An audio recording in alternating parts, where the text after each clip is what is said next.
Your brand new iPhone deserves the best protection, and the iLune 3-pack screen protector plus 3-pack camera lens protector has you covered. Don't take risks with your iPhone. Click the link in the video description to shop now on Amazon. Welcome to Champions League Spotlight. I'm your host, and we've got a thrilling conclusion to the Premier League's final day that had Newcastle United fans on the edge of their seats. So, you'd think it was going to be an easy one for Newcastle as they sat fourth in the table, knowing their top 5 finish was all but guaranteed. But nope, not today. Carlos Alcaraz's 65th-minute goal gave Everton a deserved lead, and with Manchester United struggling against Aston Villa at Old Trafford, Newcastle's hopes of Champions League qualification were hanging by a thread. But wait, what happened in the Northwest? That's where we come in. With 25 minutes left on the clock, Newcastle needed a miracle to get back into contention, but fortunately for them, Manchester United scored an incredible late winner against Aston Villa, securing a top 5 finish for Newcastle and sealing their Champions League spot.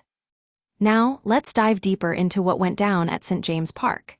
The atmosphere was electric as Newcastle kicked off in 4th place, with the weight of history on their shoulders. But it wasn't meant to be for Eddie Howe's side as they struggled to create chances against a well-organized Everton defense. Everton were set up to counterattack, which frustrated Newcastle's attempts at possession football. And when Carlos Alcaraz scored that goal, it was a deserved lead for the Toffees, and any hopes of a comeback seemed all but extinguished. But then came the news from Old Trafford that Manchester United had pulled ahead against Aston Villa, lifting Newcastle back into 5th place and giving them just enough to secure Champions League qualification. The St. James Park faithful were left stunned, as they initially struggled to comprehend the significance of what was unfolding on TV screens around the stadium.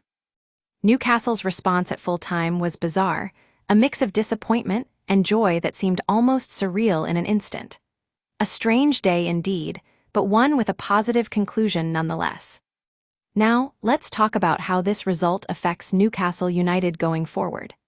Being back in the Champions League is going to have a significant impact on their transfer kitty, allowing them to attract higher quality players and increase wages for current staff members. And of course, it gives them a platform to showcase themselves against some of Europe's elite teams.